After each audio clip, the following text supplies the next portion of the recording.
আজকে মহান আল্লাহ রাব্বুল আলামিনের সৃষ্টি অনন্য এক নিদর্শন জমজম কূপ এবং এই কূপের পানিকে নিয়ে আলোচনা করা হবে। আর হাজার বছর ধরে এই কূপের পানি বিপুল সংখ্যক মুসলিম প্রতিদিন গ্রহণ করে আসতেছে। আর মুসলিমদের জন্য এই পানি অত্যন্ত বরকতময় এবং পবিত্র, এবং সায়েন্স দ্বারা এই পানি সবচেয়ে বিশুদ্ধ পানি হিসেবে স্বীকৃত। মক্কার মসজিদুল হারাম থেকে এবং মদিনার মসজিদুল নববী থেকে প্রতিদিন প্রায় 20 লক্ষ লিটার পানি গ্রহণ করা হইতেছে। পবিত্র কাবা শরীফ থেকে মাত্র 21 মিটার দূরে অবস্থিত আল্লাহর অন্যতম সেরা এক নিদর্শন জমজম কূপ। কাবা ঘরের সামনে হাজারো আসাদ ও মাকামে ইব্রাহিমের মাঝ বরাবরই অবস্থিত এই জমজম কূপ, অর্থাৎ বর্তমানে এই কূপটি পবিত্র মক্কা শরীফের মাঝ বরাবরই অবস্থিত। হাদিসে এই পানির অশেষ কল্যাণ এবং বরকত নিয়ে আলোচনা করা আছে। রাসূলুল্লাহ সাল্লাল্লাহু আলাইহি সাল্লামের এক হাদিস মতে ভূপৃষ্ঠের সর্ব উৎকৃষ্ট পানি হলো জমজম কূপের পানি। এই পানি ক্ষুধার্তের জন্য খাদ্য এবং রোগীর জন্য পথ্য। রাসূল সাল্লাল্লাহু আলাইহি সাল্লামের 1400 বছর আগে এই নিঃসৃত পানি বর্তমানে বিজ্ঞান দ্বারা সুস্পষ্ট প্রমাণিত। জমজমের পানি পৃথিবীর সর্ববয়কা বিশুদ্ধ পানি। শুধু তাই না,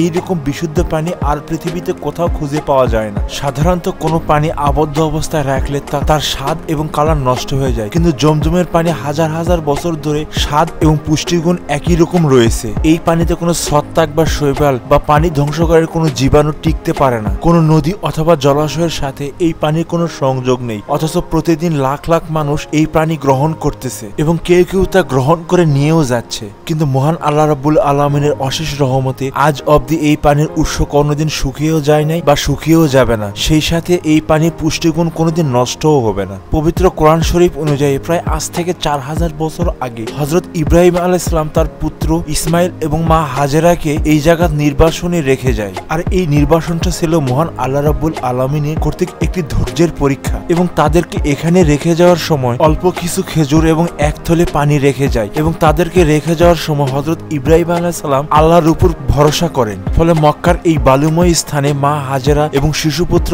ইসমাইল সেখানে একাকী বসবাস করতে থাকে। তাদের এই সামান্য রসদ খুব দ্রুতই শেষ হয়ে যায়। একদিন মা হাজেরা শিশুপুত্র ইসমাইলের তৃষ্ণার্ত অবস্থায় দেখে সাফা মারার পাহাড়ে 7 বার দৌড়াদৌড়ি করতে থাকেন। আর তিনি যখন ক্লান্ত অবস্থায় শিশুপুত্র ইসমাইলের কাছে ছুটে চলে আসেন, তখনই তিনি মরুভূমির মাঝে অদ্ভুতপূর্ণ এক দৃশ্য দেখতে পায়। মহান আল্লাহ রাব্বুল আলামিনের অশেষ মেহেরবানিতে মরুভূমির মাঝে তৈরি হয়ে যায় বিশেষ কুদরতি সম্পন্ন এই কূপ। তখনই মা হাজেরা সেই কূপটির চারিপাশে বাঁধ দিয়ে বলে জমজম, অর্থাৎ বাংলা অর্থ থেমে যাও। সেই থেকে এখনো অবধি পর্যন্ত জমজম কূপের পানি বহাল রয়েছে এবং কিয়ামত পর্যন্ত থাকবে বলে মুসলমানদের আল্লাহর প্রতি দৃঢ় বিশ্বাস এবং একিন।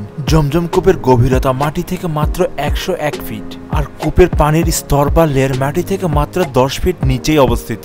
বিশাল আকার 2টি পাম্পের সাহায্যে প্রতি সেকেন্ডে 1100 থেকে 1800 লিটার পর্যন্ত পানি উত্তোলন করা হয়। পানি উত্তোলন করার সাথে সাথে পানির স্তর মাত্র 44 মিটার নিচে চলে যায়, কিন্তু অসম্ভব হলেও সত্য যে মাত্র 1 মিনিটের ব্যবধানে সেই স্তর আবার পরিপূর্ণভাবে পূর্ণ হয়ে যায়। জমজম কূপের পানির চাহিদা বিশ্বব্যাপী মুসলিমদের কাছে জ্যামিতিক হারে বৃদ্ধি পাওয়ার কারণে সৌদি আরবকে সেই চাহিদা পূর্ণ করতে বেশ ব্যাপক সমস্যার সম্মুখীন হতে হয়। তাই জমজমের পানিকে আরো প্রক্রিয়াজাত করার জন্য মক্কা শরীফ থেকে কাদাই এলাকায় বিশেষ একটি লাইনের মাধ্যমে জমজম ওয়াটার রিফাইনিং প্ল্যান্ট স্থাপন করা হয়। এর মাধ্যমে সৌদি আরব সব বিশ্বের বিভিন্ন জায়গায় জমজমের পানি পৌঁছে দেওয়ার জন্য জমজম কূপের বিশুদ্ধ পানিকে বোতলজাত করা হয়। এখান থেকে প্রতিদিন সরবরাহ করা হয় 1,50,000 লিটার পানি। কিন্তু হজর মৌসুমে মুসলমানদের কাছে এই পানির চাহিদা বৃদ্ধি পাওয়ার কারণে তার সংখ্যা দাঁড়ায় প্রায় 2 লক্ষ লিটারের কাছে। তাছাড়াও এখানে বিশেষ ট্যাঙ্কারের মাধ্যমে মদিনার মসজিদুল নববীর পাশাপাশি সৌদি আরবের বিভিন্ন জায়গায় জমজমের পানি পৌঁছে দেওয়া হয়।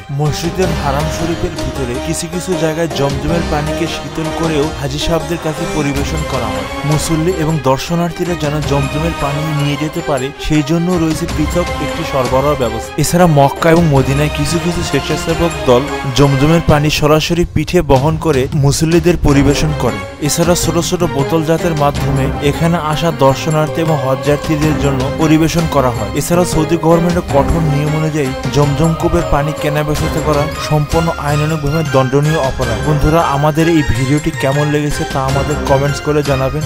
আর পৃথিবীর এই ধরনের রহস্য এবং রোমাঞ্চিত ভিডিও দেখতে হলে আমাদের চ্যানেলটি সাবস্ক্রাইব করুন এবং ভিডিওটি একটি লাইক দিন।